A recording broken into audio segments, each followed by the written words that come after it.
Hello guys and welcome back to another video. This one has been postponed and delayed by me quite a bit already, so I apologize for that. But we are going to take a look at my current mods and settings. It's a few changes, but not too many, but still I figure it makes sense to give you guys an update because people keep coming into my stream and videos and asking, hey, what mods are you using? Where can I get this mod? What settings are you using? What's your graphics, etc. Even hotkeys. So I figured it makes sense to make an updated video so I can guide everyone here to make it simple.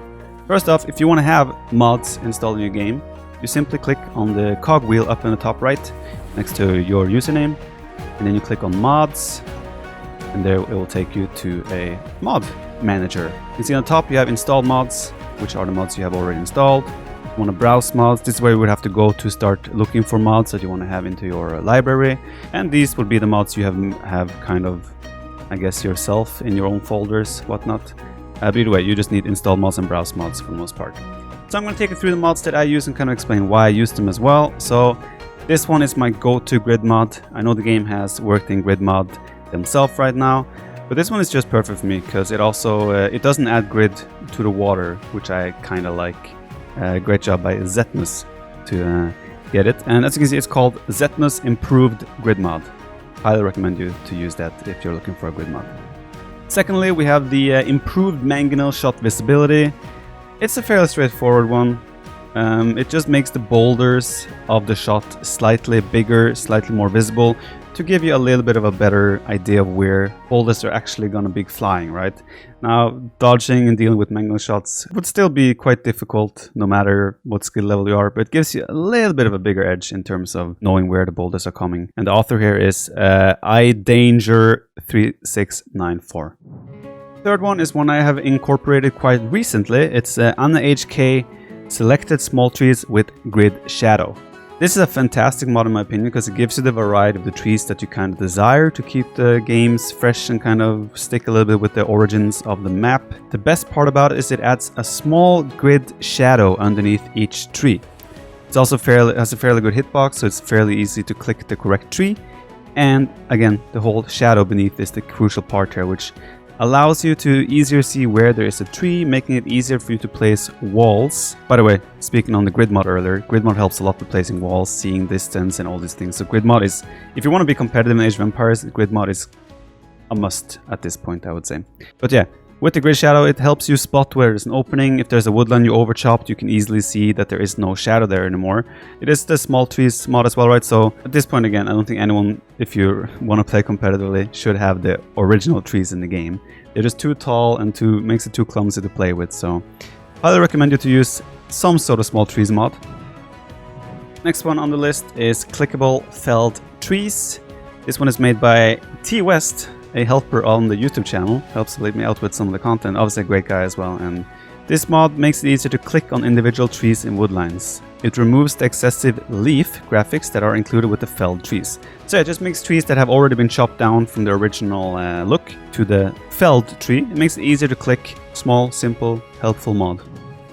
And we have another one made by Anna. Anna HK has made a lot of good mods, by the way, so I highly recommend you guys just search the mods and search Anna, and you will find a ton of good mods that could be good for you. This is the better resource panel, the Viper version. So she or he, I don't know if this person is male or female, but Anna had made a resource panel that I thought looked great, but there was some small things about it that I didn't enjoy. And I was streaming, and the author showed up in my chat and offered to make me the version that I wanted. And this lovely person did.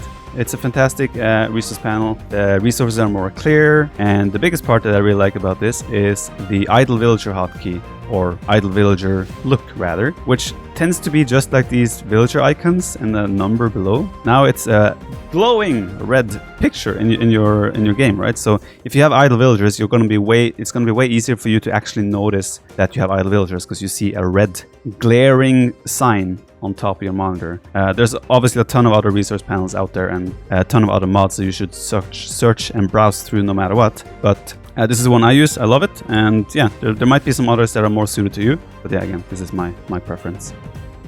Another simple one, fish borders. This is created by TVius7621.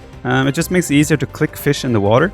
It's not only that it's easier to click, it's also making the fish more visible to yourself, because the fish could be sometimes a little bit hidden in the water. Small thing, but like I said, it helps. Next one, the author is O4PY or OP probably. No stumps. It removes stumps.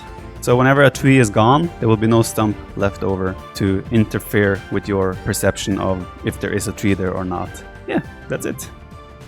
Next one is made by our lovely Sagam, been a member of my community and helpful in many ways for years and years.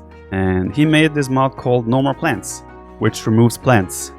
Sometimes plants can affect the game visually to a point where you might think there is something there in terms of maybe a tree or just some interference, right? So this just helps get the clarity of the visibility in the game. These things are geared towards competitive play. You want to get rid of any disturbance, kind of. So most of my mods are geared in that direction.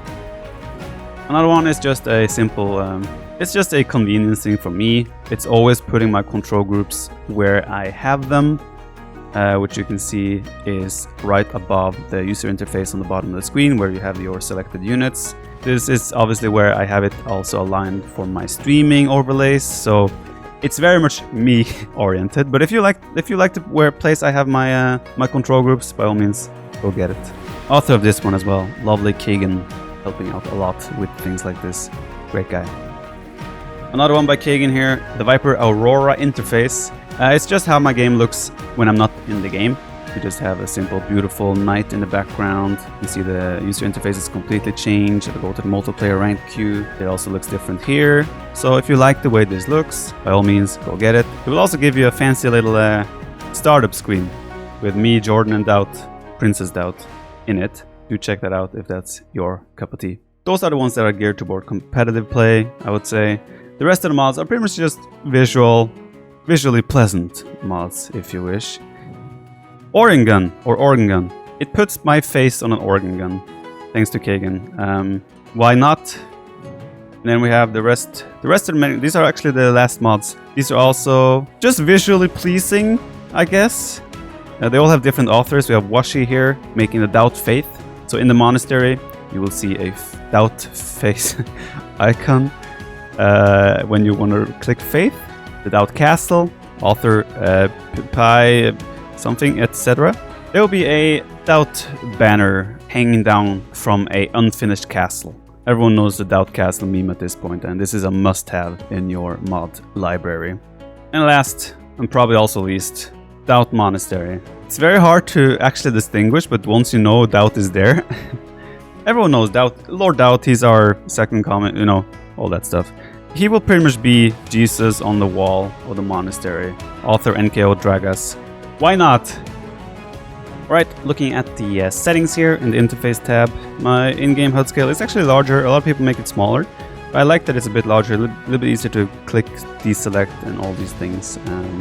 Yeah, tooltip position fixed. I have it on. I still don't remember every single cost of every single resource. So if I remembered everything without the fault, I would have turned the tooltip position off. But yeah, this pretty much decides how big the text on the bottom right, you can see, is looks.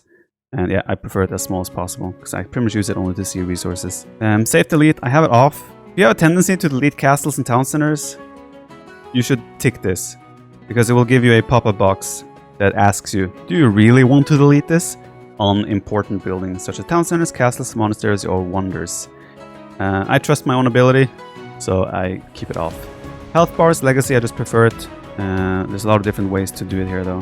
You can always just play around, find your own. And I don't use the grid in the game. I use 2 global Q items. In the graphics, I have very little graphics activated actually. Sharpen, I have a little bit just to make the units a little bit more sharp. And everything else is kind of deactivated. Particles low as well. I only have blood activated. Pretty much for the stream. Yeah, the reason why I have these types of graphics is because my computer can handle the game on max, you know? But it's not beneficial for competitive play. You'll find that in a lot of games that if you actually want to compete, it's better to have graphics on lower settings because clarity and visual clarity is just better. I find that to be the case with Age of Empires as well. The game still looks great. If you want to have things like this or like have the game look like mine, these are the settings I use. And I use the 59 zoom out to give a little bit more vision of the game. Other settings, I changed these. They kind of, I don't really usually have that one. I changed this depending on, mostly it's geared towards the stream. Sometimes I will turn up the sound volume if I'm playing a tournament and voice volume. But I never really have music on. Now, Age of Empires music is fantastic. It's really, really good. But it doesn't fit for me playing usually. So I have that off. The game settings, I use the new waypoint behavior. I recently added this one. I had that deactivated for the longest time, but this is very helpful. If you hold control, you will only select military units. Well, if you hold alt, you will only select civilian units, aka villagers, trade cards, whatnot. So if there's a mess going on, you're being raided in your economy, you have villagers and military in the same location, but you only need to select your military to target his units, you can hold control. And if you only want to garrison villagers in a town center, for example, but there are military units in the selection box, hold alt and you only select villagers. Very helpful, something I regret not using earlier. Shift group appending, it will allow you to select and merge multiple groups into one single control group. So just holding shift and merging control groups pretty much. Otherwise, everything else is fairly self-explanatory. Default health bars, I want to see on hover, undamaged, owned and allied units. And while enemies are taking damage. A lot of people play with this always on as well, but I find default to be more pleasing. Scroll speed, 69, nice. But you should find your own scroll speed. Scroll inertia, it gives the floating scrolling, right? So if you scroll and release, it will still float a little bit before it stops. Have that on 0. There's never a... No! There's never going to be a situation where scroll inertia in any way gives you a better experience. Just turn that off. Get it out of here. Terrain grid display off because I have the mod right. I don't like this one as well, display resource, because I sometimes misread that for my villager HP on the woodlines, for example, and things like that. So yeah, that's pretty much my my settings and hotkeys. I haven't changed too much from the last video. Just changed a few things for Empire Wars, for example, a command like select all idle villagers. I find this one to be useful for Empire Wars. At the start of the game, you have 6 villagers idle around the sheep. So when we start a game, you just do like whatever is your go-to TC and produce villager hotkey. For me, it's HC. So I'll click HC and then I'll hold control and click tab and I will select every idle villager and I just put them on the sheep. It just speeds up the start of the game quickly. I find that very helpful. Also selecting all idle military units, or all visible rather. Select all visible land, naval, military units. I put on caps lock. I also find this one to be super helpful. Even in Empire Wars, you can just, at the start of the game, if you want to make your scout move right away and you don't see exactly where he is on the screen, just click caps lock and you will select your scout.